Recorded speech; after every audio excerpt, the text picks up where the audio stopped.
అక్కడ మీకు ఏమర్థమైందండి? ఆయన దేవునితో సమానంగా చేసుకున్నాడని వాళ్ళు అర్థం చేసుకున్నారు. అర్థం చేసుకున్నారా? ఆయన చెప్పాడా? ఆయన చెప్పలేదు. అదేంటి చెప్పలేదు. నేను చెప్తాను.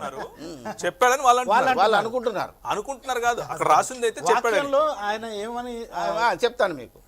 దేవుడు తన సొంత తండ్రి అని చెప్పి, అంటే దేవుడు తన సొంత తండ్రి అని చెప్పినందుకు తన్ను దేవునితో సమానను చేసుకొనేను గనుక అని వీళ్ళు భావంతో చేసుకొనేను వాళ్ళ భావం అనేది మీరు చెప్తున్నారు.